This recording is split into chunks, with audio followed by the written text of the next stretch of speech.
ಇನ್ನು ಬಿಜೆಪಿ ಕಾಲದ ಯೋಜನೆಗಳನ್ನು ಕೈ ಬಿಡುತ್ತಾ ರಾಜ್ಯ ಕಾಂಗ್ರೆಸ್ ಸರ್ಕಾರ ಗೋಶಾಲೆಗಳನ್ನು ರದ್ದು ಮಾಡುವ ಸಾಧ್ಯತೆ ಇದೆ. ಗೋಶಾಲೆಗಳನ್ನು ಬಿಜೆಪಿ ಸರ್ಕಾರ ಇದ್ದಾಗ ಆ ಯೋಜನೆ ಜಾರಿಗೆ ತಂದಿತ್ತು, ಈಗ ಅದನ್ನು ರದ್ದು ಮಾಡೋ ಸಾಧ್ಯತೆ ಅಂತ ಗುಟ್ಟನ್ನು ಬಿಟ್ಟುಕೊಟ್ಟಿಲ್ಲ ಪಶುಸಂಗೋಪನಾ ಸಚಿವ ವೆಂಕಟೇಶ್. ಆದರೆ ಸರ್ಕಾರದ ನಡೆಗೆ ಆರ್ ಅಶೋಕ್ ಅವರು ಖಂಡನೆ ಮಾಡಿದ್ದಾರೆ. ಗೋವುಗಳನ್ನು ಪವಿತ್ರ ಅಂತ ಪೂಜೆ ಮಾಡುವ ಸಮಾಜ ನಮ್ಮದು, ಗೋಶಾಲೆಗಳಿಗೆ ನಾವು ಜಾಗ ಕೊಟ್ಟಿದ್ವಿ, ಈ ಪಾಪರ್ ಸರ್ಕಾರ ಗೋವುಗಳ ಅನ್ನಕ್ಕೂ ಕನ್ನ ಹಾಕಿದೆ, ಸರ್ಕಾರಕ್ಕೆ ಗೋವುಗಳ ಶಾಪ ತಟ್ಟದೇ ಇರಲ್ಲ ಅಂತ ಆರ್ ಅಶೋಕ್ ಎಚ್ಚರಿಕೆಯನ್ನು ಕೊಟ್ಟಿದ್ದಾರೆ. ಸರಿ ಇಲ್ಲ. ಗೋ ರಕ್ಷಣೆ ಮಾಡುವಂಥದ್ದು ಇವತ್ತಿಂದ ಅಲ್ಲ, ಸಾವಿರಾರು ವರ್ಷಗಳಿಂದ ಭಾರತದ ಒಂದು ಸಂಸ್ಕೃತಿಯಾಗಿ ಬಂದಿರತಕ್ಕಂಥದ್ದು.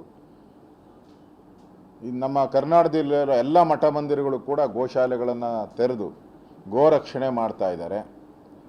ಗೋವುಗಳನ್ನು ನಾವು ಪವಿತ್ರ ಅಂತ ಪೂಜೆ ಮಾಡುವಂಥ ಸಮಾಜ ನಮ್ಮದು.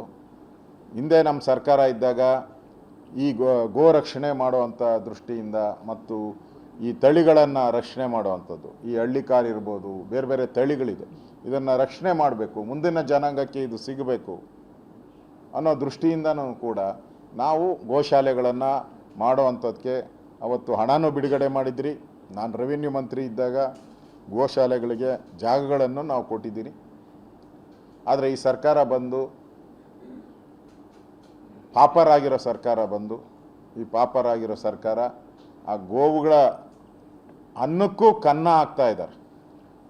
ಗೋವುಗಳ ಅನ್ನಕ್ಕೂ ಕನ್ನ ಹಾಕ್ತಾ ಇರೋವಂಥದ್ದು ಇದೊಂದು ರೀತಿ ಆ ಗೋವುಗಳ ಶಾಪ ಇದಕ್ಕೆ ತಟ್ಟುತ್ತೆ. ಇದೊಂದು ಪಾಪಿಗಳ ಸರ್ಕಾರ.